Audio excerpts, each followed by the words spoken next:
From the most trusted names in local news, KDPG Sunday Edition. Good morning and welcome to the KDPG Sunday Edition. I'm Stacy Smith. It was not the kind of news anyone wanted to hear, especially just weeks before Christmas. General Motors announced this past week that it will close 5 plants in North America with a potential loss of almost 6,000 factory jobs. 2 plants in Michigan, 1 in Maryland, 1 in Canada, and the Lordstown plant near Youngstown, Ohio, which manufactures Chevy Cruze sedans. In the Mahoning Valley in Ohio, the Mon Valley here never fully recovered from the shutdown of steel plants in the 1970s and 80s. What role did recent U.S. trade policy, including tariffs, play in General Motors' decision, if any? And did General Motors fail to change with the times and car buying habits? GM did receive a multi-million-dollar bailout from the U.S. government, meaning from taxpayers, during the financial crisis of a decade ago. This morning on the KDPG Sunday Edition, we'll take a look at GM's decision and the role of tax incentives to lure businesses to an area. Later in the broadcast, we will hear the thoughts of Elizabeth Stell, the Director of Policy Analysis for the Commonwealth Foundation, which is a conservative think tank. Now we welcome our 2 guests for our first segment of the program. Dr. Todd Porter is Chair and Professor of Economics at Youngstown State University, which is not far from the General Motors Lordstown Assembly Plant. Jay Sukitz is Clinical Assistant Professor of Finance at the University of Pittsburgh's Katz Graduate School of Business. David Trimman, the Executive Editor of the Pittsburgh Post-Gazette, is also with us for this morning's discussion. Gentlemen, thank you so much for being with us this morning on the KDPG Sunday Edition. Dr. Porter, I'd like to start with you because you're in that area. You were there on Monday. Was there any indication prior to this announcement that this was coming? Well, when the number of shifts started to drop, everybody was really getting concerned. You know, the plant was running 3 shifts several years ago, then it dropped down to 2, and then this summer it dropped down to 1. So, yeah, the signals were there. People were getting worried. So there was already a loss of jobs prior to this announcement. Correct. But the devastating part about this one is closing of the plant totally. Correct. Yeah, summer they lost the second shift, which was about 1,500 jobs. Then there were 1,600 jobs left at the plant, and those are now, looking like they're gone. And how soon will those be gone? My understanding is March, the plant will become completely inactive. So what kind of an impact is this going to have in the Youngstown area? Well, there's always trickle-down effects. So there's a wide variety of different kinds of impacts. In terms of jobs, if you use, a reasonable multiplier for a manufacturing plant is about 3 additional jobs per jobs lost at the plant. So 1,600 jobs, you're talking about 6,400 jobs. But then you have to figure that the 1,500 jobs, the effect of the 1,500 jobs lost in the summer probably hasn't worked its way through the system. By the time you're all done, you're probably looking in the neighborhood of 8,000 to 9,000 jobs in the total area.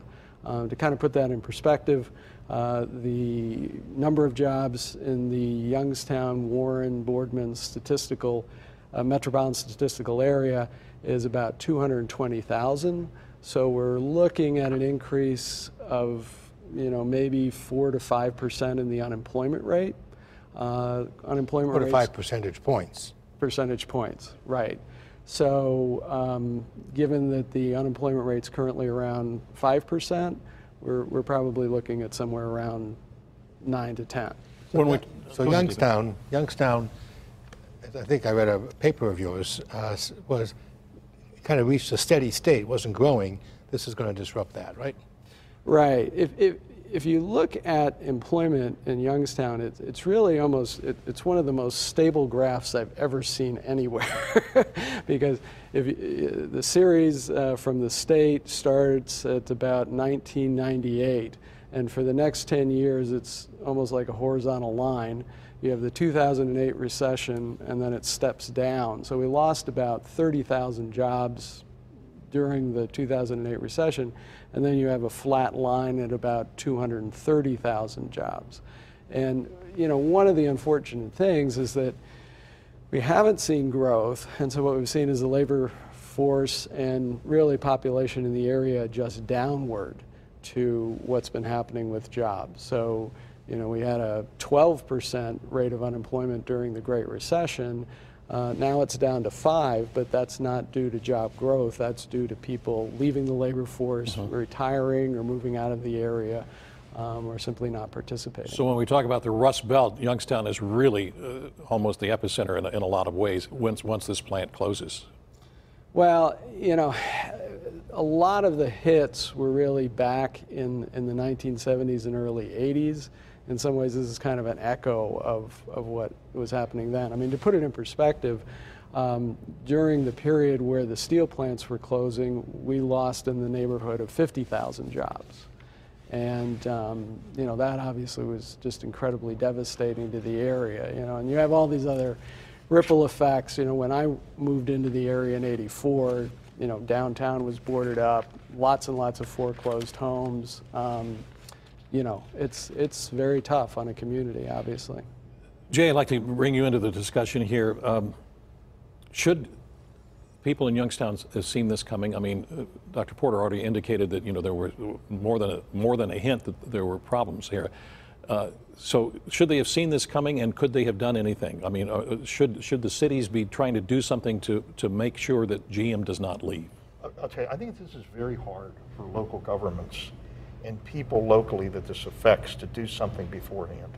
I've seen this. I witnessed this literally up close and personal with Bethlehem Steel. They were a client of mine for years when I was an investment banker. And I saw what happened in Johnstown. I saw what happened in Baltimore.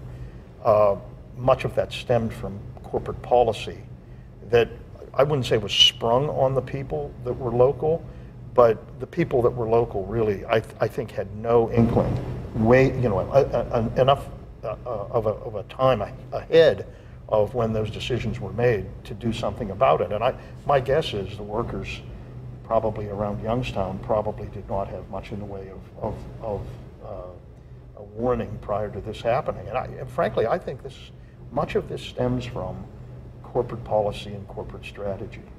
Had this been handled differently, Jay, and had GM been more open about its vision, what would the effect? Would the effect have been any different? I think it could have been. I mean, had they seen this coming? Oftentimes, these sorts of events, though, occur rather quickly. And, you know, my take on this, is, at least from what I know about it, is GM is trying to shift their product mix. I think a lot of companies did this long ago.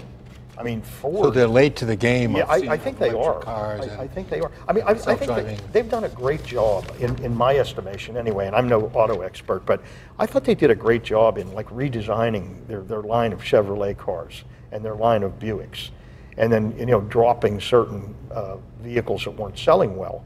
But you look at like a company like Ford, and even all the upscale European and Japanese automakers, they saw the trend coming with SUVs and trucks years ago. Ford scaled back almost all of their sedan production a number of years ago. And now they make almost exclusively trucks and SUVs, and then very small cars. The Mustang is really the only car they have in sort of that mid-range where you have sedans or coupes. Well, it should be noted that while GM is closing these 5 plants, it's also going to expand some work in the Tennessee where they make these kind of crossover areas. And apparently there's not going to be any offer to move the workers from Youngstown down to that plant near Nashville, Tennessee either. The president said that, you know, this is the thanks we get after the country bails out General Motors. Is that an appropriate comment? Is that, I mean, because a lot of people, especially in Youngstown, probably feel that way. Well, it's probably not an appropriate comment. There's not many things that the president says that seem appropriate, because the bailout in and of itself, I don't agree with bailouts, the type that were done with GM. I don't agree that for example, TARP money, that was designated completely for something else. It was designated to cure what were defaulted securities. But because of the onset as rapidly as it came of the recession, that TARP money was just given out. There was $51 billion of TARP money given to General Motors. Jay, doesn't the president's comments ring true to his base and to, say, the Elizabeth Warren, Bernie Sanders base, which sees the corporations getting favored treatment from the federal government, basically feeding at the public trough for their own good. Isn't there a large group of Americans on the right and the left who feel that GM maybe owes something to the public here? I would agree with that, but when you really look into the bailouts they received, they paid back about $40 billion worth of that. They literally paid it back out of corporate cash flow. And the other 11 billion or so, and this is done by the Independent Automotive Research Institute, showed that bailout actually produced approximately $39 billion worth of tax money that flowed into the federal government, because the estimate was that the bailout saved 1.2 million jobs. I'm not for bailouts, but I think that if you look at the way it was done, it actually turned out to be a relatively successful bailout. Dr. Porter, your thoughts? Yeah, one point I would jump back to for a second. You know, in terms of the Lordstown plant, I think it's important to remember that, you know, even 7-8 years ago, you know, that plant was viewed as being very successful. You know, you had a product that people were buying, you know, they were running 3 shifts in the plant, but the market shifted away from them. You know, it's a small car, so when you were coming out of the Great Recession, people didn't have a lot of money, gas prices were higher, that vehicle was very, very attractive. You know, the big problem from the point of view of Lordstown was you simply had consumer demand move away from that product into larger vehicles.